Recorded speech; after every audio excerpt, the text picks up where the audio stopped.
You're listening to the Coach's Journey podcast, exposing the struggles and celebrating the successes in the life of coaches who are action takers and creating authentic impact in today's world.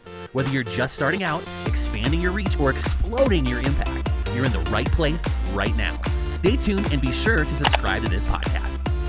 Now, here are your hosts of the Coach's Journey podcast. And we're on. All right. What's up, Coaches Nation? So excited to see you again for another week. I'm Dr. Sherry Llewellyn with our co-host Faisal Ansan, and today we have our super special guest, Kasey Compton. I'm so excited to dive into her journey. You guys are going to be blown away at what she's done and what she's doing and just how productive she is. Every time I speak with her, I get excited and encouraged and come away with some really cool ideas. So I know you guys aren't going to want to miss this one. So first, what we like to do, Kasey, is we like to spend the first few minutes talking about some wins we've had for the week, because we always like to start off on a positive note and talk about lessons learned and things that are kind of flowing. So would you like to start us off and talk about a win you've had this week, whether it's business or with your baby? Oh gosh. Maybe I'll do a quick one of each. So my little boy is 2. And I was thinking, when is this kid ever going to talk? And we were in the car this morning going to school, and he was back there, and as plain as day, he says, "Mommy, Sissy took my iPhone." And I was like, what? What did you just say? And my daughter just started dying laughing. She was like, "Oh my gosh, did you just hear that?" And I was like, "Yes, he's been holding out on us this whole time." Because I talk to him constantly. Like, that's all I do is talk to this kid. And so I just knew it was in there, but it just hadn't come out. So it's coming out. And as far as the business side, I'm working on my second book, just the manuscript of it. And so this week I've kind of hit over the hump. And so I'm about at the 35,000 word mark, and the goal is between 55 and 60. So that was a big win. That's awesome. Congratulations. Yeah. Awesome. Congrats. Thank you. Thank you. I love that, Sherry. You kind of reminded me of my mom told me a similar thing about me, is that they never heard me talk, and all of a sudden they hear me say a whole sentence. Oh, be ready for this kid. Yeah. That's really That's cool. awesome. I'll share it. And for me, I think one of the most, today I was thinking about it this morning. I think the biggest win I have is just recognizing all the amazing things in my life, just having the family that I want, the connections that I have, the friends that I have, the businesses that I have, that I just love everything, and just feeling grateful for everything. I think for me is a great win. Excellent. Yeah. So for me, I guess I had one last night. I run the Cheyenne, our local real estate investors association, and we meet a couple times a month. And so last night I got to sit across the table with 2 amazing gals who are, one is a real estate investor and has been for a while. The other one is thinking about it. She's been wanting to do it for a while. And so I walked her through a new framework that I'm developing for new real estate investors to kind of help them gain clarity around how they want to move into coaching or coach them to move into investing. And she just was super excited. She's like, "Oh my gosh, this is like," I could just see the excitement build in her through the evening as we were talking. So it's just so gratifying to see, to be able to have a positive impact on somebody else's life as they start to envision their future and, move into a space that they've kind of been, they don't really believe that they can do, they want to do. It's like this dream, but they don't have that, that internal belief quite yet that they're capable of it when, that self-doubt. So that was exciting. I would say that's a win I had. That's awesome. Awesome. Thank you for sharing. Yeah. All right. So before we dive into amazing conversation here with Kasey, Faisal, do you want to unpack a little bit about our sponsor, the Coaching Mastery Community? For sure. Yes. So this podcast is sponsored by Coaching Mastery Community. It's a community of coaches, which Sherry and I are a part of. And what we do there is we support each other to develop our coaching skills, to master our coaching skills, and also develop the business skills needed to move our business and impact forward within a very supportive and connected and collaborative community. And then one of the reasons I'm excited to talk about Kasey around this is that what we're going to kind of unpack is how do we create collaborations, and whether it's part of a community you're in or with the people that you meet to move your business forward, to move your impact forward. Because personally for me, one of the most important things I've done in my business is creating those collaborations, and that's what we support within our community as well. Awesome. So Kasey, we met like six years ago. It was it 2015, I think. 15, 16, somewhere around there. Yeah. Yeah. We ended up being in the same mastermind because we had very similar sized businesses at the time, mental health practices, and we were, trying to figure out how to grow it, how to scale it, and how to do better. And yeah, like I got to meet the spunky gal from Kentucky who loves whiskey, right? Is it whiskey? Yeah. Oh, whiskey bourbon. There you go. So, Kasey, can you give us a little background kind of about where you've come through as a professional? Yeah, that is spot on. I will never forget. I guess I will forget the year because I can't remember the year, but I remember at that time, and I think this kind of ties into the conversation you want to have on collaboration in large part. But at that time, I was in a very small town in South Central Kentucky, and I was trying to run a business as a female. With no business skills, never had any kind of formal education on business. And I remember trying to have conversations with local people and like just trying to get my bearings about me and trying to figure out if what I was doing was right. Am I doing like what the heck am I doing? And am I on the right track is all I wanted to know. And I remember asking people, and I know like in the South, I don't know about everywhere else, but in the South, it's very inappropriate to talk about money. Like you don't talk about money. You don't ask people about money. You definitely don't ask them like how much money they make ever. That's a big no-no. But I needed to know, what should I be making out of this business? Like tell me if I'm on the right track. And I remember nobody would tell me anything. And so like, I was having these very awkward conversations with people about my business and like, am I doing this right? Like what should I, how much should I be making? And nobody would tell me. And so I had to just go online. And thankfully I did, because that's kind of how we met, was in that mastermind group. And just through my realization that even though I was in a small town and my strategy or the things that I needed to run my business might not be available to me here, they were available at lots of other places. And so I think that was a very important part of my journey, was joining that mastermind group. Even though I think we were the only two people in the group that were in it for what we were doing, like we were trying to grow our business. I think other people were starting new businesses or new things, but I think at that time we were the two that weren't. And it was just it was important for me to see that there were other people out there doing what I wanted to do, and there was support out there, and there were ways to get what I needed, even if it wasn't here where I live. So that's just the beginnings, but that's what I remember about that.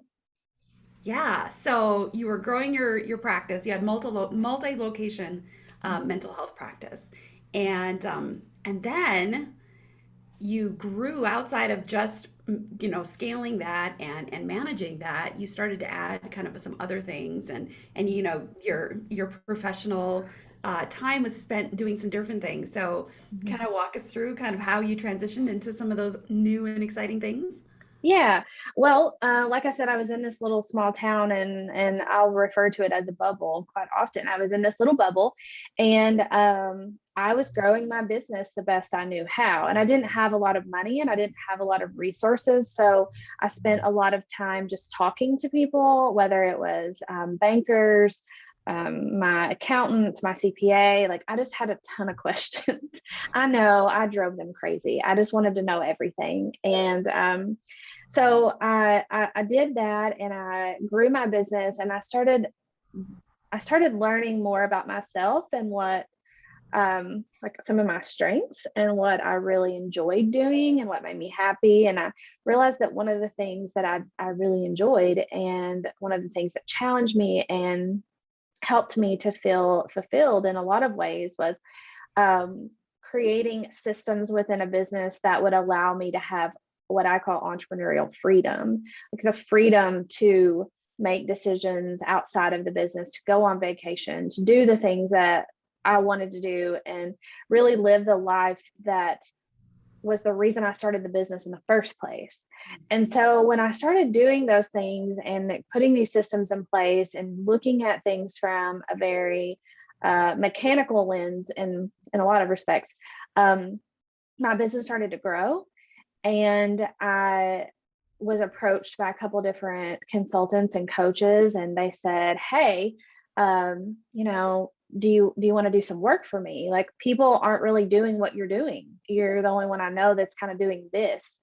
And so, in the beginning, it was just a little bit of extra side. It was like a side thing. And I was just kind of playing around with it because I didn't know if this is really what I wanted to do or not. Did I really want to work one-on-one again with people, even if it was not in a counseling capacity, even if it was just like in a coaching capacity? I didn't know.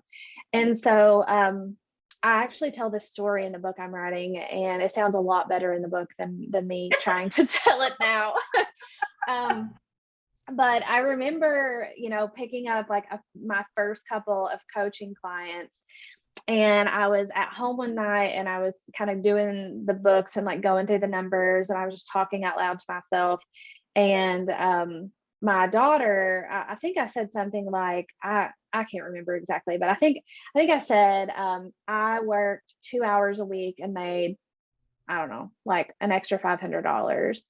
And so then I'm adding it up, and I was like, so I worked, 8 hours a week and I made an extra $2,000.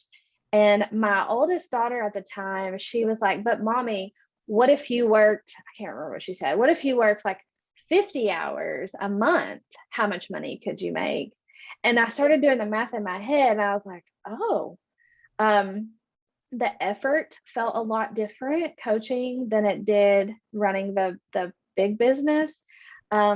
I found a lot more joy out of working with people one-on-one, even though I never thought I would. It was challenging because I was working with lots of different types of businesses and different types of problems. And so my little side thing really just turned into more like a bigger thing and like a main thing. And so now I still have my group practice, but I use those systems that set up early on and just kept evolving them. So it runs for the most part without my interruption. It doesn't need me. I'm here and I'm still the vision, and I still help when I'm asked, but for the most part, it doesn't need me. And most of my time is spent on that coaching business. And within that coaching business, it's opened so many other doors, like authorship. And so writing books and creating membership communities. And we are focusing now on small, intimate, in-person events. And so it's just opened so many doors for me, and it's been such a fun experience. And my goal now is, I think it's like my next challenge is for the revenue that I generate in my coaching business to supersede that of my other, like my first business. So it's just really exciting. It's been a fun journey and a fun ride. Yeah. What I love about your story, Kasey, is that, and especially because I know you, is that all these things that you're doing right now were totally not even on the radar at the beginning. Not at all. And so, and I've experienced this too, and I think Faisal is too, is like, And what I see with so many coaches, new coaches, is there's so much anxiety about like, I don't know what I'm gonna do. I don't know where this is going. And they feel Mhm. like they should have the entire picture painted when they start. Mhm. But I don't know a single coach. I'm sure they exist, the unicorn. But I don't know a single coach that has the full vision for exactly what their career is going to look like, and then they do that exactly. Mhm. It's this process of taking a step, being like evaluating it and being like, what do I love? What do I don't love? And then when you take that step, you attract certain people that you never knew before. And so Mhm. it just takes on a life of its own. Yeah, that's not something that we're groomed with growing up. Like, most of our parents aren't saying, hey, just take that first step and see what happens. Like, they're saying, hey, let's make a plan for your life. Like, let's figure this thing out. And I remember whenever I started my group practice, I'm telling you, I mean, if we went anywhere together, Sherry, it would probably feel like you were having dinner with a stranger. I'm such a different person now than I was then, and even just such a different person now than I was 6 months ago. Um, because I remember in the beginning when I was starting my group practice, which has a lot of rules and a lot of regulations and a lot of employees and policies and procedures. It's very rigid in many ways. Um, I thought that I had to be this type A, super, like structured. Everything has to be a certain way. It all has to be perfect. I want it all to look, I just had this like built up in my head that I had to be something. And I worked so hard to keep everything in that little box and make everything fit and make everything run. That I missed out on a lot of the joy that comes with owning a business. And it wasn't until I started coaching that it shifted. Like, it put me in a different seat to view my business and my life and myself. And I think that it really primed me to the person that I am now and the person that I'm becoming, because now I am not that person. Like, I am not that type A rigid planner anymore. I'm like, hey, I'm going to get to this next step and then I'm going to see what happens. And then I'm going to make the next decision when it comes. And there is such a like freedom in that. And like, I don't know why it took me this long to figure it out. But there is just something about the way that coaches can structure their offers and the way they can structure their business and the way they can structure their life, and they can be themselves because that's what people want. And that is just like, it's just like a weight lifted off. And especially if people are coming from like corporate America or these other jobs where they feel like they have everything on their shoulders, this is just such an amazing thing. And I can't even describe the impact that it's had on my life and in my business. Yeah. I love that's so incredible. I love the growth journey you've had and the identity shift in there, because that's incredible, especially from a very boxed, rigid system to now I'm free to live my life how I want to. And I think most coaches that are attracted to this life is because they are hoping for that. They're hoping to create a business that they can enjoy, something that feels close to their heart, something where they can make a difference, make an impact as well. And that's how I feel about this. And it literally every week there's a new idea that comes up, and then, oh, can I make this work? And it becomes this game of trying to figure out how. And then just the past week, I've been in this whole past 2-3 weeks, actually the past 6 months, but just a recent collaboration I've been in. I don't know the next steps, like you said, but within these conversations, how can we serve each other? How can we create something that will help us and possibly so many other people in the process? Just trying to figure that out and being open to that and not boxing yourself in. It's just incredible. I really love that. Now just I'm curious, tell us a little bit, so we don't assume that I don't want to assume a bunch of stuff, because Sherry knows a little bit about your practice, but I don't, and maybe the audience want to hear as well. So what kind of coaching practice did you create, and how was the transition towards authorship from there? And then within there, maybe we can talk about collaboration and systems and how you created those. Sure.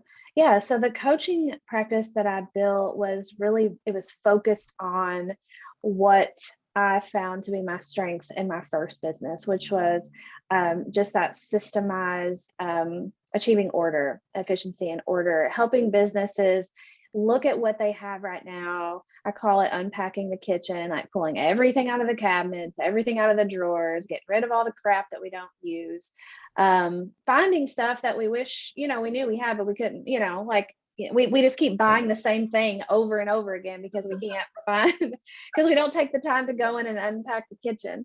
So it's really just about helping people achieve that sense of order so that they can step back from the business operations and step into kind of what you just said, so that they can chase a shiny object that they've always wanted to pursue. And so like what I try to do is help people create that space in their business so that it can run without them, so that they can do whatever the next big thing is that they've always dreamed of doing. And I think that that's where people get stuck. Most entrepreneurs aren't one and dones, they're not like, hey, I want to do this one thing. Okay, I'm good. I don't know. I don't want anything else. That's not how it works. We get one thing, we get it working, we start to monetize it. And then we're like, oh, well, what if I do this? Like, what if I add this on there? Or how can I? And so it's just like this thing. So my coaching business was built around that. And so what we did is we did a lot of testing and tried, like low, medium, high ticket offers. We did reoccurring revenue streams like build a membership community for healthcare practice owners to help support them in their journey of scaling their business. And then from that, we have two high ticket offers, which right now our biggest focus is on. It's called Systemizer School. And it's an 8-week intense program that we take business owners through to help get their businesses in a position to where they can run without them.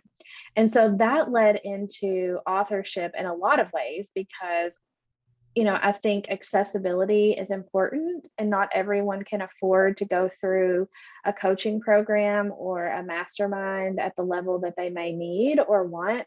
And so I felt like writing was a calling. It's something that I've always wanted to do, but never really, it was kind of one of those things where it was like, I want to write, but I don't really know what to say. And I haven't done anything to teach, like it was just that imposter syndrome in a lot of ways showing up.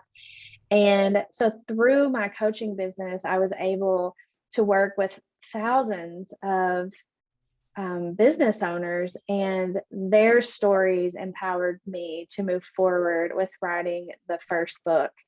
And that's where collaboration came in for me. And I knew that, just logistically speaking, I'll just be very honest, like nobody knows who I am in the authorship world, so like if I write this book, it's not like thousands of copies are going to fly off the shelf on the first day, because you have to build that platform and build that audience. And I knew that I could, spend years building that and wait to write a book, or I could find a shortcut and find someone that already had that audience and collaborate with them and let them help springboard that book for me. And so that's kind of where my friendship with Mikeckellitz came into play. I'd read his books and just really resonated with him as a person, or who I thought he was by reading his books. And I remember reading Profit First and thinking, I'm going to meet this man. Like, I'm going to meet this dude. We're going to be friends. And I swear. And then I was talking to myself and I was like, this is so creepy, but I know we're going to be friends. I hope he's not watching. I'm going to stalk this person until we're friends. Yeah. Like, I'm going to figure this out. We are going to be friends. And, oh God, I hope he does not listen to this. We're gonna take out this excerpt and send it to Mike. Kasey, he knows you well enough to know that this is you. He wouldn't be surprised, probably. No. I think he's probably done the same thing to other people. Yeah. See, yes. Yeah. See, thank you, Sherry. That was exactly what I needed to hear, and that's really true. I'm sure he has. But I'm not an extroverted person. I can talk. I've practiced. I can talk to people, but it's not like in my comfort zone. And so I knew that I was going to have to actually talk to people if I was going to be their friend. So I started just following Mike's journey, and then just these strange things started happening. Like, I write about it in my book, Fix This Next.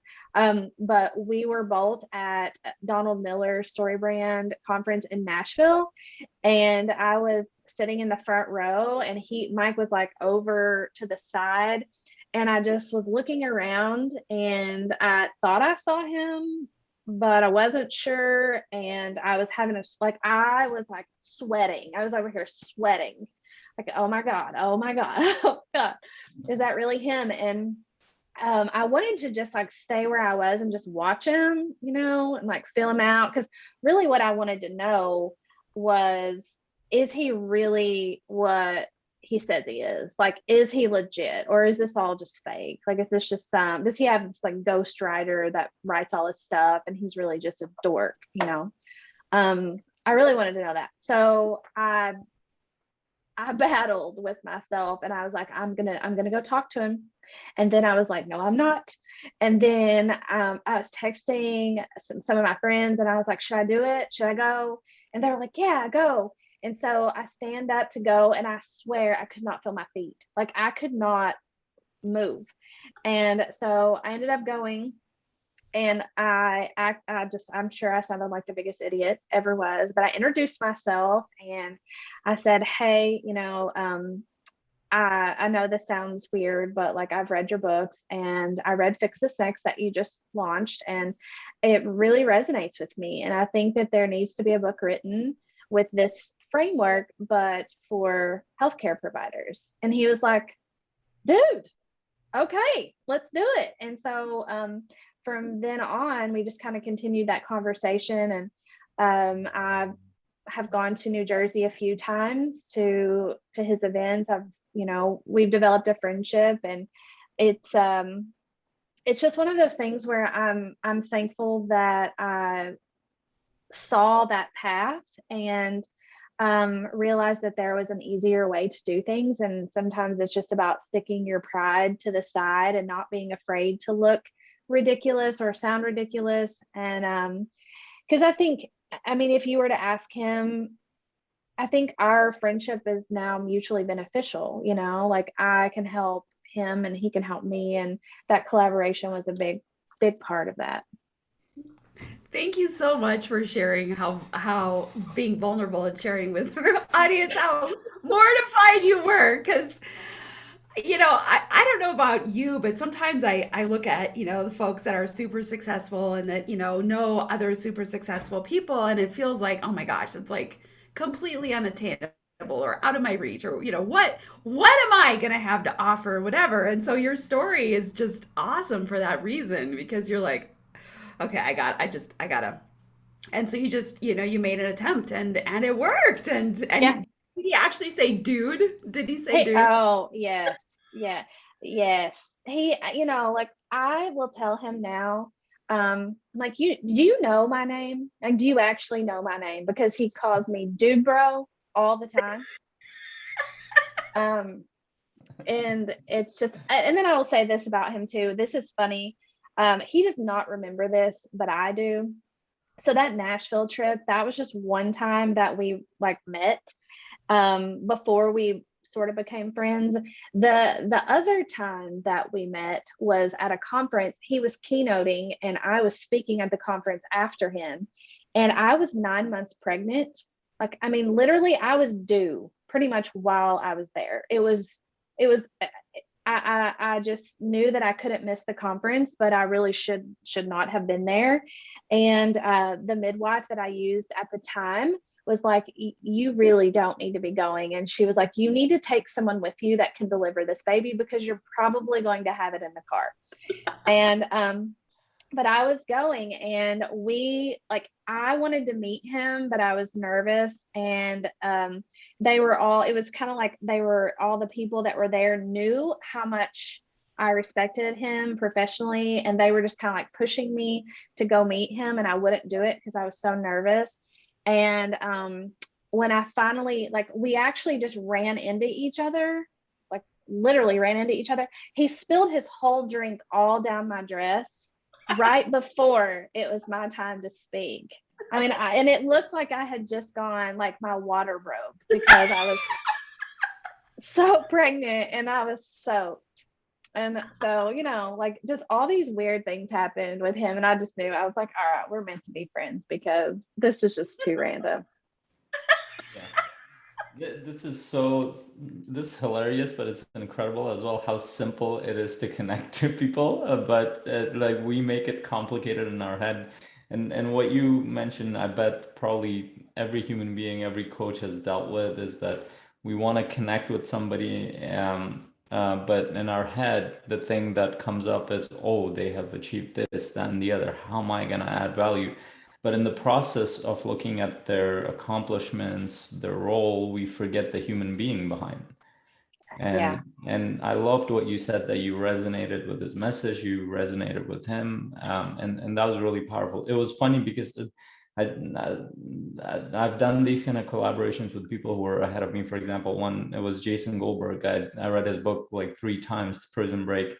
And I was like, nobody else has written it in this way. And I've wanted to hear the message, and I wanted to talk about these concepts in this way. And then the third time I'm going through this, I'm like, you know what? I'm going to reach out to him. And this was like years ago, before I had very little experience as a coach. And he was an experienced coach, and he was a speaker, author, so many things. So I just reached out to him on Instagram. Just me typing the words, I felt like you felt. I can't even imagine how you felt at the conference there, but and I sent it to him. I'm like, hey, I'd love to have you on my YouTube channel. I really resonated with you. I didn't expect anything, to be honest, because he might not even look at it. And he's like, yeah, sure, sounds cool. I'm like, what the hell? And I'm like, if I was in front of him, I would have been like deer in the headlights, probably. Yeah, that's awesome. It was just incredible. And you talked about it. And actually, recently, we both, one of my clients, I sent her his book. And I told him this. I'm like, I've recommended your book. I've sent your book to people more than probably any other author. And she puts it up and she tags me and him on a post on Instagram. And then I was thinking about the mutual benefit, like over the years, just that one conversation that he did with me, I've probably connected him with a lot of people. Oh yeah. And it's just just understanding the value of collaboration, not just as a give and take transaction, but there's a bigger picture here. And one of the reasons I believe that he connected with me is because he understood that he was where I was at a point. Mm-hmm. And that actually gave me the courage and confidence to connect with so many other people moving forward. But it goes back to that first moment, or one of those moments where you really want to connect with somebody, but then we all have all these blocks. Mm-hmm. Mm-hmm. Oh, what if that happens? What if I can't add value? What if I can't contribute to what they're doing? What if this person's stupid? None of that matters, because one of the most important things in that space is to understand who you feel aligned with. And as soon as you feel aligned, it's those weird things that you're talking about, they end up happening. Yeah. it's then the next step is not up to you anymore. It's just somehow these interactions, they tend to happen. You connect with that person moving forward. And I've seen that over and over in the collaboration space, which I really, really love. So I loved your course on how to stalk authors one-on-one. You'd probably write that.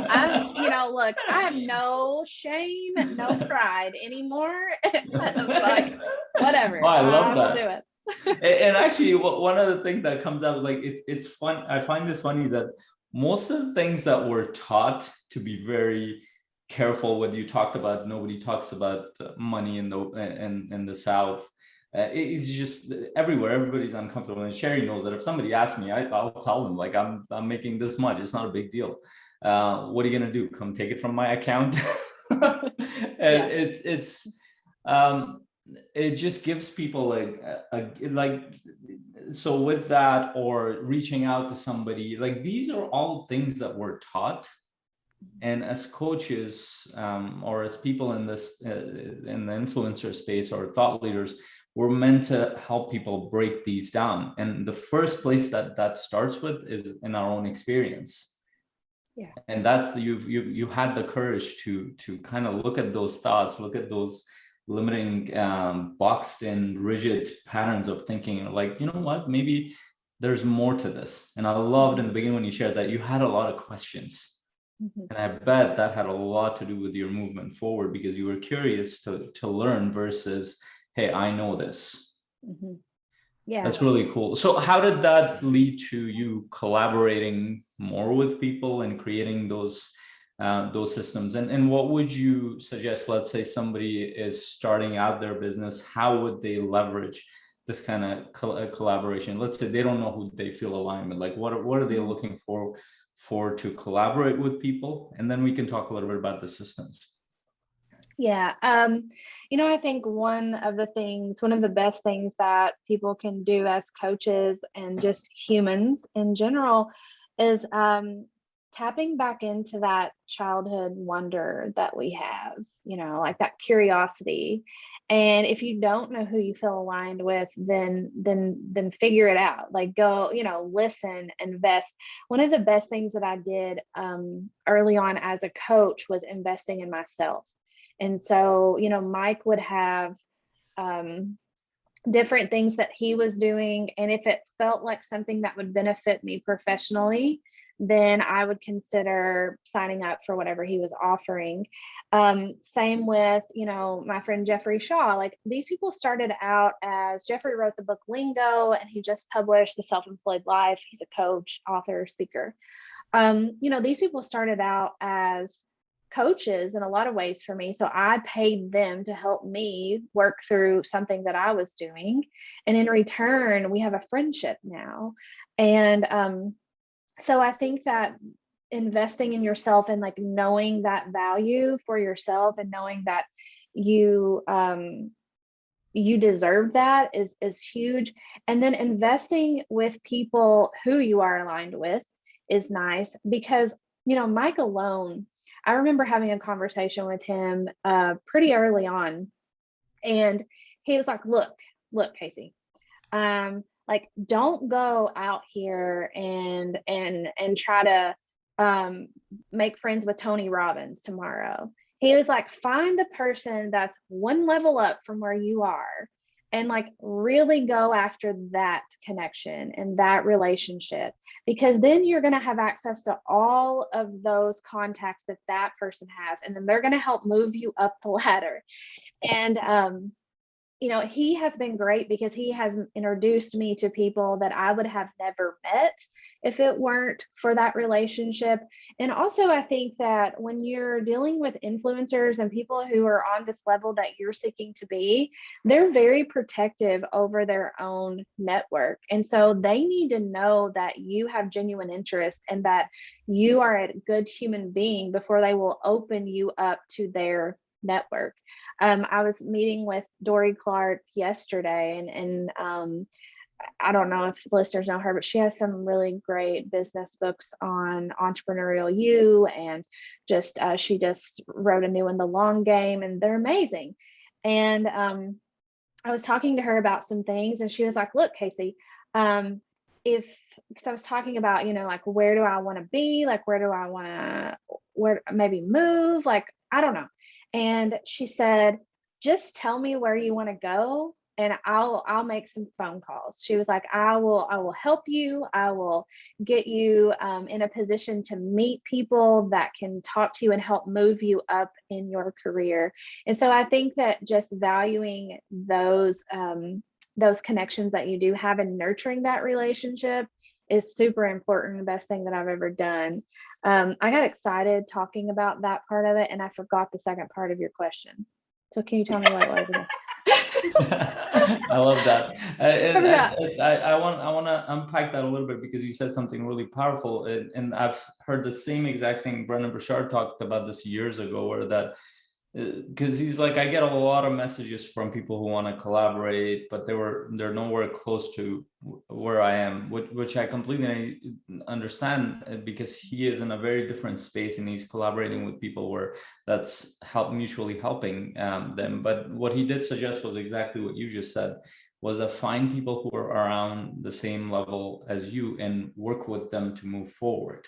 Mm-hmm. And he gave his own examples. Like, he didn't come to this space alone. Like, he mm-hmm. worked with people like Frank Kern and these guys to get to this space before people understood what online marketing and all these things were. And they built each other up. They supported each other. They marketed each other, and they masterminded so many things. And that was really important. It didn't hit me until 3 years down the road where I'm like, holy shoot, this is not going to work alone. Mm-hmm. And I'll tell you one that I was sharing before, that in the past 6 months, I've been consistently in conversations to actively collaborate with people. But just looking back in the past 2.5 years, I've actively collaborated with others around me. And one of my first collaborations, like major collaborations, was with another coach who was ahead of me in this space. And I saw that we could mutually benefit each other. But there was this. So here's the part, because I asked you the question, like, how do people go towards it? And I loved what you said, is that look for people who are around one step ahead of you. But for me, I remember, if I were to look back to 3 years ago, I was not open to that. As soon as I became open to it, guess what I was doing? Once I became open, every morning I would open up my groups and I would actively look through stuff. Where can I add value? Where can I look for people who are looking for collaboration? And out of that came 2 major collaborations that I've been in. One, it's CMC, Coaching Mastery Community. I got connected to Jeff Cockrell, who created Coaching Mastery Community. And then 2, one of my major contracts with another coach who just left a simple message in this group saying, hey, I need support with this. I didn't know what I thought he just wanted some perspective. And he's like, oh, can you meet me tomorrow morning? I'm like, yeah, for sure. And then I thought I was having a normal conversation with a coach. He's like, I really need help with my community. Can you help me move this forward? Because I'm running out of bandwidth. He's like, I've talked to a bunch of coaches, and he had already looked at some of my stuff. He liked it. He felt aligned. And I started working. I'm like, okay, let's move this forward. Like, that came out of nowhere. Yeah. And then in the past 6 months, like I mentioned, I've been in these conversations. Now it's much more active. Now it's not like I'm looking, it's like a job to do. It's a fun thing to do for me, because I never know what comes out of these conversations. In the past 3 weeks, I've had my clients, I'm so open to this, it doesn't matter where it comes from. My clients would reach out to me and be like, hey, I have this thing. Yeah, let's get on a call. Oh, there's this amazing opportunity here. Let's work it out. Let's see how we can work it out. I don't even know what's going on with the numbers. We literally make up all these things as we go through these conversations. But the beautiful thing is that you get to build together. Yeah. Yeah. It's that abundance mindset versus the scarcity mindset too. I mean, there's not a lot, but I mean, I've run across people who, if I'm doing something and I'm like, hey, can you help out? They're like, no, that's kind of what I do. It's not like people only buy one business book, what's wrong with helping another author? But there's just people like that. But I think when you have that kind of those blinders on, it makes it very difficult. And it makes I think it limits your own opportunity. It, like you said, like you have to be open and then it will come. And I think that's very powerful. And I can't imagine doing this kind of work any other way. Yeah. Go ahead, share. I was just going to say that, I've really been through this journey in the real estate world here kind of over the last, I suppose, 9-10 months. And last year I was like, okay, we're really going to put, shift my professional identity as a psychologist and as a high performance coach into real estate investing. I've been doing that for 15 years. And so I'm like, how do I combine all of these identities I have into one? So it doesn't feel like Monday I'm one person, Tuesday I'm another person, Wednesday, So that's been my journey the last couple of years, is like, how do I consolidate all of this so I can do one thing, but, have it all kind of in there.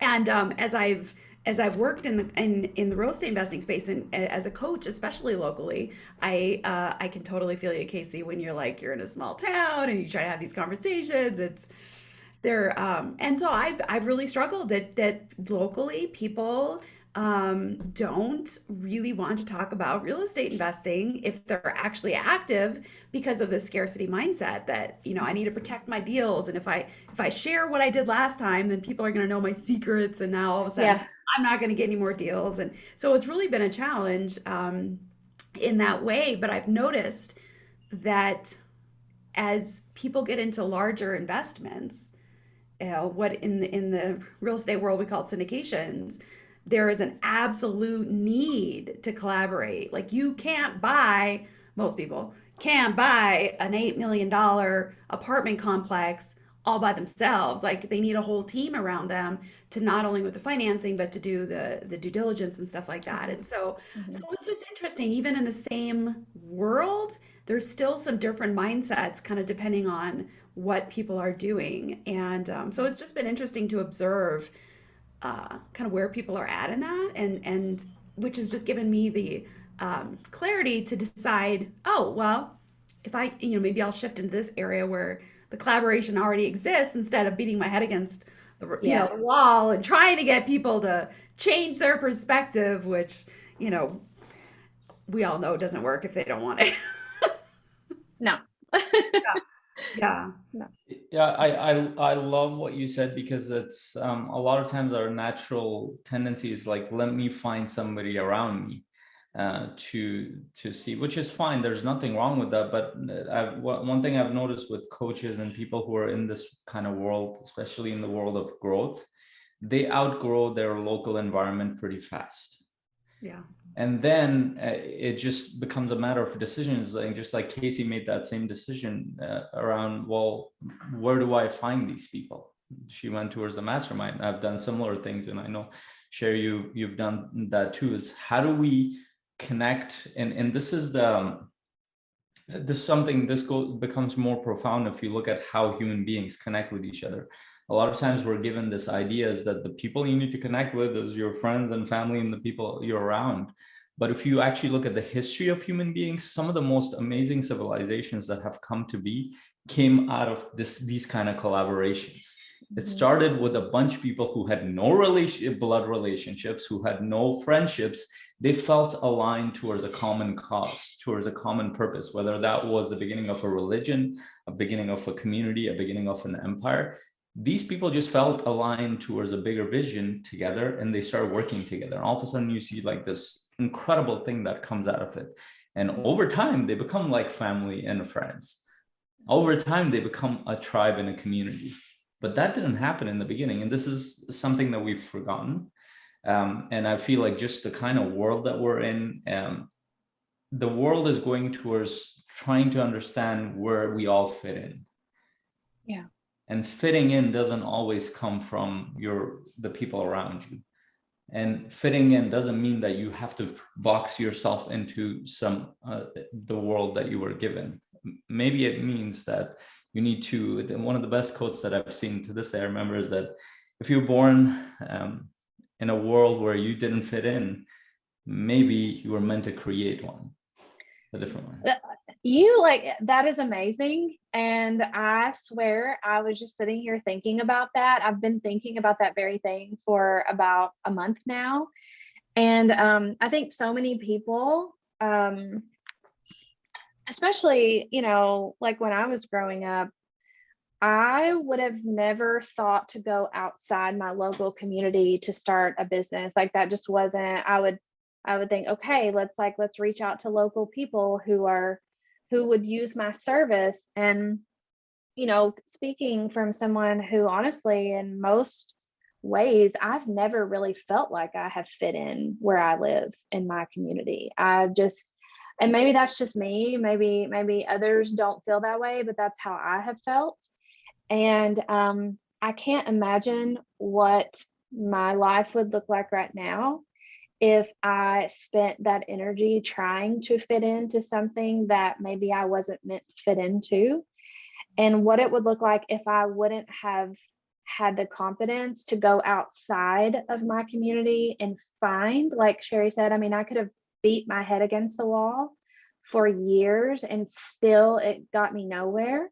Or I could have gone outside and created this community. And honestly, that's one of the reasons that I started a membership community, is because I know what it feels like to feel like an outsider and to feel like people don't get it. And so I think that it's important for people to know that you will always fit somewhere. And if you can't find that, then you create that, like you just said. And sometimes some of my most beautiful friendships that I have right now are from a community that I created. And I would never have those people in my life if it wouldn't have been, one, that I felt like I didn't fit where I lived, and two, I didn't have the confidence or the whatever you want to call it to get out there and create it for myself. So I love that you said that. That is just exactly what I've been thinking about for a while now.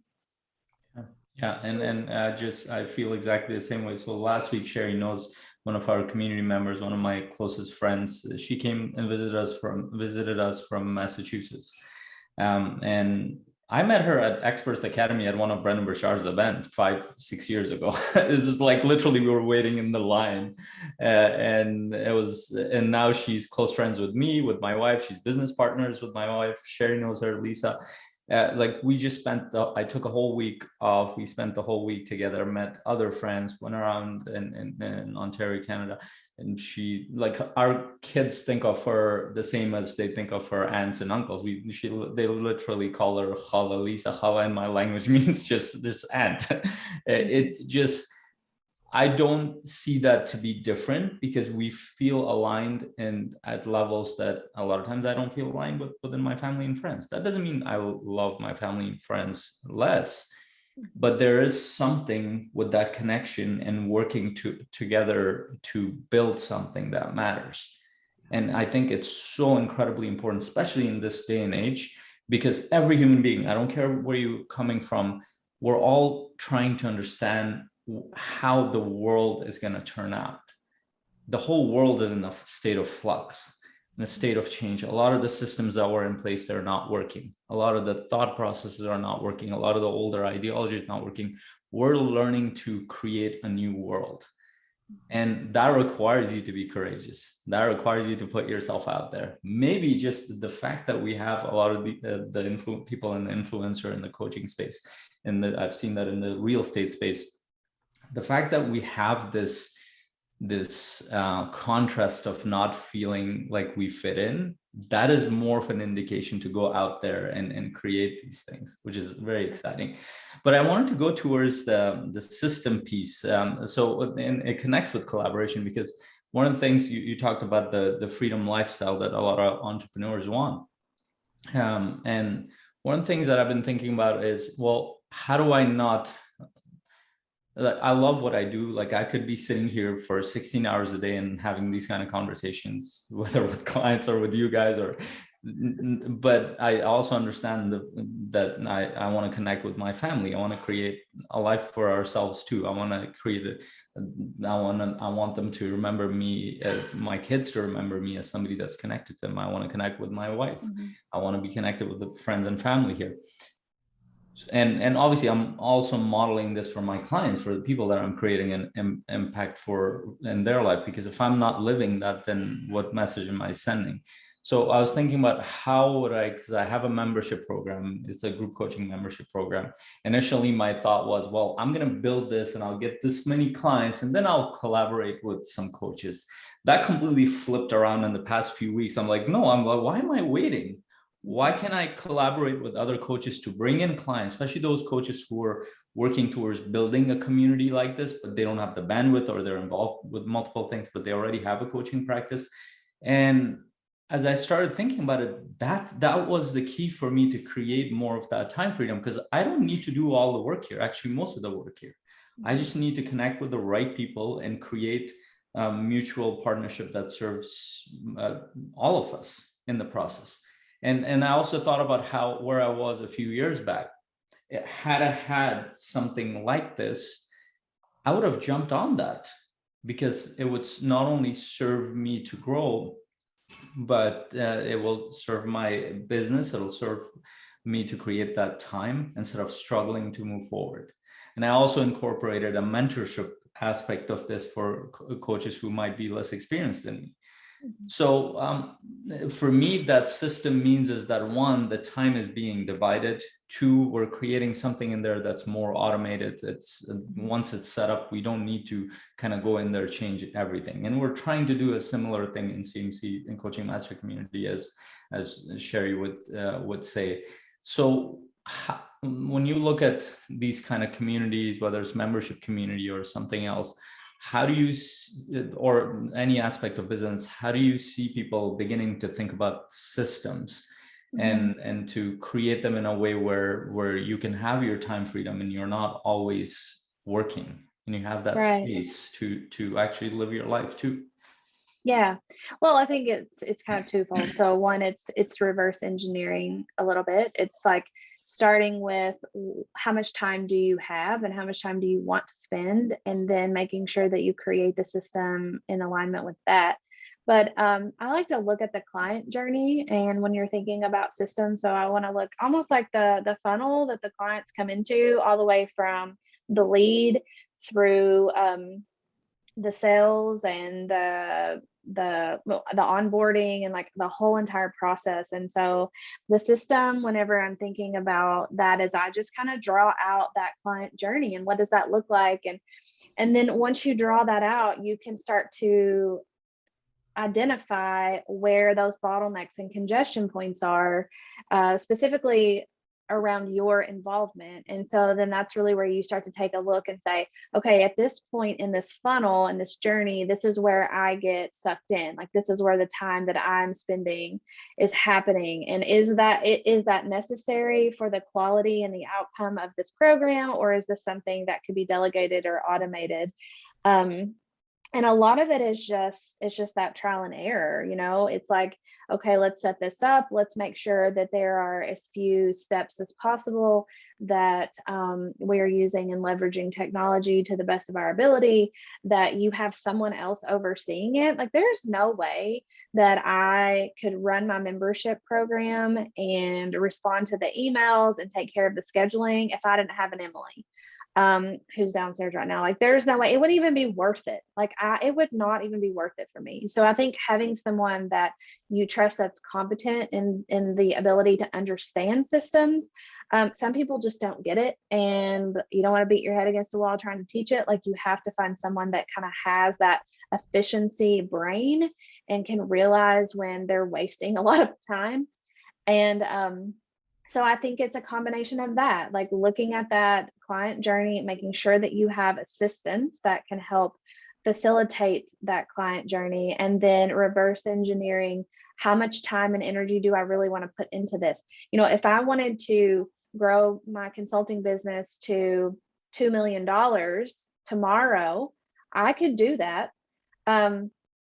Logistically, I don't know that I would want to, because I know the effort it would take for me. And right now I don't have the system set up to make that more passive revenue and automate all of those things. It would have to be a lot of work for me.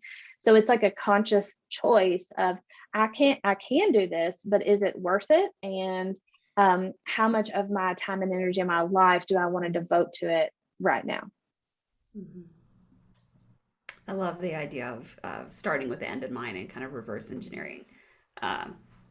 because I speaking from experience, sometimes, we get into things, and especially I think with just the entrepreneurial um, energy and spirit of like, oh, let me fix this next, but they really need Uh-huh. to fix their own. What they're doing. Yep. Totally guilty of starting something and not leaving it in the place that it needs to in order to be self-sustainable, and then wanting to move on to the next thing. So yeah. Yeah. Um, And Go ahead. oh, I was just going to say a little trick that I learned the hard way was not to ever bootstrap anything ever again. And because it's a trap, like it is a trap, it gets you in there and then it's very hard to ever get rid of it. So at least for me in my businesses now, if I can't start with someone else doing all of the work, I just won't do it. It's not worth it for me. Mm, wow. All right, guys and ladies, we've got a few minutes left before Kasey is off to her next meeting. So we're gonna kind of wrap it up with our closing questions. What would you say is one of the most influential books for you in your coaching journey? I think that Dory Clark's Entrepreneurial You did something to me, like it flipped something up here. So that would be my pick. Awesome. I'll have to read that one. I haven't read that one yet. It's good. Kasey, what do you do for fun and just to kind of be silly? I love to listen to music, go to concerts, eat, cook. I like to buy shoes. Jane.com. It's bad. I like to shop on that. Just an aside, guys probably won't ever understand this. And I don't know if you've thought about this, Kasey, but I love shoes. And the reason I realize I love shoes is because no matter how much weight I gain, I will still fit my shoes. Yep, me too. Yeah. Me too. Yeah, totally. I don't know if a guy will ever think in those terms. That's what I'm saying. That's what I'm saying. Like pants, shirts, like, if you're pregnant or, you can't lose a baby weight or whatever. It's COVID 75, like what, Yeah. So Yeah. anyway, glad we could connect on that one. What do you think, Kasey, separates successful coaches from the coaches that fail because they give up and they just, stop putting energy and getting traction? Yeah, I think that's what I was going to say.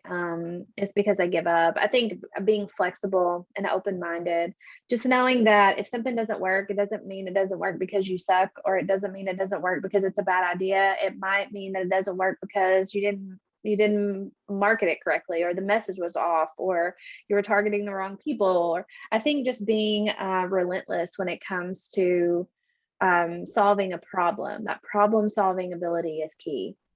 Yeah, I love that. All right, last big question. Where do you feel like the field of coaching is headed? Ooh, I